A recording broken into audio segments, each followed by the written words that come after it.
configuration. QG. Le QG est le siège qui représente le propriétaire du système. Même si cela ressemble à une sorte de BU principal, il est utilisé uniquement pour les informations de contact et la facturation. John sait que le plus important se joue au niveau du module BU. BU. En effet, le module Business Unit permet de façonner l'environnement métier à travers 3 types d'entités. Les émetteurs de cartes peuvent être vos marques dans chaque pays ou devise. Les revendeurs sont les distributeurs auxquels l'émetteur de la carte vend la carte. Les distributeurs sont parfois appelés sponsors. Enfin, les partenaires sont les agrégateurs, c'est-à-dire les intermédiaires qui font le pont entre les émetteurs de cartes et les revendeurs. Sauf cas particulier, le propriétaire du système sera probablement le seul agrégateur. Toutes ces BU peuvent être intégrées via l'API pour automatiser le processus de vente. Par exemple, si une BU revendeur est intégrée via l'API, il ne sera pas nécessaire de vendre des stocks via le module commande. Au lieu de cela, le revendeur appellera les produits digitaux sur demande. Une automatisation complète sans problème de date d'expiration, voilà qui est attrayant, nous dit John. Emma est développeuse d'affaires chez Shopee et elle est soulagée de voir que la plateforme est très ouverte et évolutive. J'avais peur d'avoir une plateforme qui nous permettrait uniquement de créer et d'émettre nos propres cartes et de les vendre dans nos propres magasins. Avec le modèle BU, je vois que nous pouvons obtenir des cartes d'autres émetteurs et les distribuer via d'autres canaux B2B. Données de la BU. Maintenant que vous avez une vue d'ensemble, nous pouvons creuser les détails de la création d'une BU, explique John. Découvrons d'abord l'onglet d'accueil qui contient les informations principales de la BU. L'identifiant BU est important car il s'agit de la clé d'identification. Par conséquent, il est permanent et ne peut pas être modifié une fois la BU créée. Au contraire, le nom de la BU peut être modifié à tout moment. Le numéro Unify est un deuxième numéro unique pour la référence du détaillant, utilisé si besoin pour faire le lien avec un autre système ayant déjà des numéros définis. Le numéro de TVA peut également être enregistré pour référence. De nombreux champs sont dédiés aux informations de l'entreprise, à savoir la personne en charge, le numéro de téléphone, l'adresse et l'adresse email. Peut recevoir du stock. Lorsque cette case est cochée, 3 entrepôts appelés HO, DC et CC seront créés dès que vous cliquez sur Enregistrer. Ils représentent le siège social, le centre de distribution et le service client. Par convention, l'entrepôt HO stocke la carte destinée aux ventes B2B et l'entrepôt DC héberge les cartes destinées aux magasins du propriétaire du système, c'est-à-dire aux ventes B2C. Cette case doit toujours être cochée pour que la BU puisse être fonctionnelle. Le nom et l'adresse du responsable peuvent être utilisés pour communiquer avec lui. Le code magasin ERP permet de reconnaître la BU dans les échanges de données avec l'ERP. La devise et les taux de taxe de la BU sont obligatoires pour que le système calcule les montants corrects pour toute vente. Lorsque la TVA est applicable et renseignée, la valeur nominale prend en compte la taxe. Le Legacy ID sert à prendre en charge toute intégration avec le système hérité du commerçant si nécessaire. Les détails du compte bancaire peuvent également être enregistrés pour être affichés sur tout bon de commande émis depuis le système pour cette BU. Profil de la demande FTP, SFTP ou service web pour prendre en charge tout type d'intégration avec des systèmes tiers. Après avoir rempli au moins tous les champs obligatoires, marqués d'un astérisque rouge, vous pouvez enregistrer la BU. Onglet Paiement. La section suivante ne concerne pas les BU émettrices de cartes. Pour toutes les BU externes, agrégateurs et revendeurs, un onglet de paiement apparaîtra après la sauvegarde. Dans cet onglet, vous pouvez définir les conditions de paiement. Le disponible est le crédit du payeur, c'est-à-dire sa capacité d'achat. À moins que ce montant ne soit positif, le service ne démarre pas. Il existe 2 options pour augmenter le disponible. La première option est bien sûr pour le payeur d'effectuer un paiement. Le solde risqué représente le montant des biens et services impayés. Le paiement diminuera le solde risqué. Par exemple, si la contrepartie effectue un paiement de 10 000 $, le solde risqué sera de moins 10 000 et le disponible sera de 10 000. La deuxième option consiste à fixer une limite de risque, c'est-à-dire une quantité autorisée de biens et services impayés. C'est ainsi que nous gérerons nos partenaires les plus fiables, explique John. La différence entre la limite de risque et le solde risqué donne le disponible. Comme le service s'arrête lorsque la disponibilité atteint 0, il est recommandé de définir un montant d'alerte de risque. Le système enverra automatiquement un email à l'adresse spécifiée si le disponible est inférieur à ce seuil spécifié. Le terme de règlement peut être prépayé, ce qui signifie qu'aucune limite de risque n'est accordée, de sorte que le payeur doit effectuer un paiement avant toute transaction. Le post-paiement accorde au payeur une limite de risque qu'il faudra saisir. Les informations du prestataire de services de paiement, ou PSP, de la BU seront également définies ici le cas échéant. En outre, la fréquence et les destinataires du bilan de solde sont également définis dans cet onglet. Pour en savoir plus sur ce bilan, vous pouvez consulter cette vidéo. GCS Comptabilité.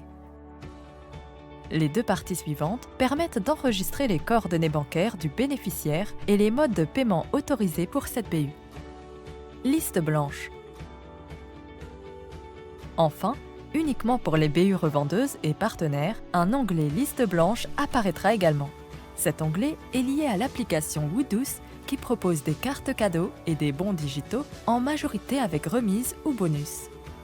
Un sponsor peut ainsi fournir aux propriétaires du système une liste de clés permettant de reconnaître ses membres et de leur donner dans l'application les produits et les prix qu'il a négociés pour eux. Dans le panneau Paramètres, vous pouvez choisir les emails, les numéros de téléphone, les numéros de carte d'identité ou les numéros d'employés comme clés. Ensuite, dans le panneau de liste blanche, vous pouvez créer de nouveaux membres sur liste blanche ou les importer en bloc avec un fichier CSV. Par exemple, Rodrigo est le responsable RH de Money Moon, une célèbre banque.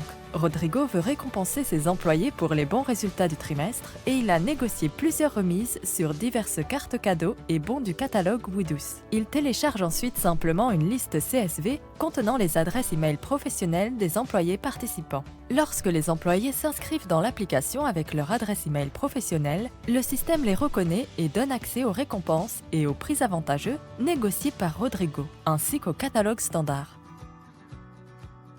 Région. Dans les grands pays, le système permet aux propriétaires du système de trier ses magasins par province ou région. Cela permet aux responsables pays de suivre ses ventes dans les différentes parties du pays. Magasins départements. Maintenant que les BU et les régions sont définis, les magasins et les départements peuvent enfin être créés. Incroyable, dit Emma. Je vais enregistrer le magasin phare de Shopee sur les Champs-Élysées afin de commencer à livrer les cartes là-bas. Adriana est également enthousiaste. Je vais créer un département marketing pour réserver des cartes pour des événements spéciaux, dit-elle. Données magasin. Comme pour la BU, l'onglet d'accueil contient les principales informations de la BU. Le processus de création est d'ailleurs assez similaire. L'identifiant de magasin est la clé permanente et immuable. Le numéro Unify est à nouveau pour la référence du détaillant et le nom formel du magasin sera affiché pour les utilisateurs finaux. Ensuite, les détails du magasin ou du département peuvent être remplis. Dans ce champ, vous pouvez choisir d'activer les cartes dès que l'envoi est confirmé comme reçu dans le magasin. Habituellement, les cartes sont activées au point de vente. Ce paramètre est utilisé pour les magasins qui souhaitent distribuer des cartes déjà activées. La limite de risque, le solde risqué et le disponible ont les mêmes mécanismes que dans la BU. Habituellement, cela ne concerne que les magasins tiers. Vous pouvez le laisser à 0 lorsque vous ne souhaitez pas qu'il s'applique. Pour augmenter le disponible du magasin et lui permettre ainsi de continuer à fonctionner, vous pouvez définir une limite de risque ou cliquer sur Réinitialiser pour traiter un paiement dans la fenêtre contextuelle. Vous pouvez définir une alerte de risque en pourcentage. Si le disponible du magasin tombe en dessous de ce pourcentage de la limite de risque, le système enverra un email automatique à l'adresse spécifiée. Vient ensuite le type. Il peut s'agir d'un département, siège social, service marketing, d'un magasin ou d'un revendeur tiers. Le code ERP, le code ECR, le code magasin du système de marchandises et l'établissement peuvent avoir les mêmes valeurs que l'identifiant de magasin ou toute valeur qui vous aide à reconnaître le magasin dans vos différents systèmes. La case à cocher valide vous permet d'interrompre les ventes dans un magasin si vous la décochez. La case « Peut recevoir du stock » vous permet d'expédier la carte au magasin. Pour un magasin fonctionnel, cochez donc les deux cases. Liez le magasin à sa BU et à sa zone et n'oubliez pas de sauvegarder. Après avoir créé le magasin phare, Emma voit plus d'onglets apparaître. Ces onglets seront remplis à partir d'autres modules, mais ils lui permettent d'avoir une bonne visibilité sur le magasin. Terminal. Dans le cas d'intégration des caisses enregistreuses, les terminaux sont générés automatiquement par Ogloba lorsqu'ils se connectent au système pour la première fois à l'aide des informations d'identification du magasin. En cas d'intégration des caisses, le module terminal n'a pour seul objectif que la surveillance et la cessation si besoin. Dans le cas d'un point de vente web ou web POS, l'enregistrement d'un terminal dans le système se fait simplement. Emma se rend sur le module terminal et crée un terminal en quelques clics. Comme d'habitude, l'identifiant est la référence unique dans le système. Le magasin est l'endroit où le web POS fonctionnera. Dans notre exemple, c'est le magasin phare des Champs-Élysées. Le statut doit être activé pour que le terminal fonctionne. Enfin, les types de terminaux sont nombreux en fonction de l'intégration ou des appareils. ECR ou caisse enregistreuse, application mobile, web POS, appareils externes, etc. Selon le type de terminal, la méthode d'intégration peut ou doit être définie, bibliothèque API ou web service.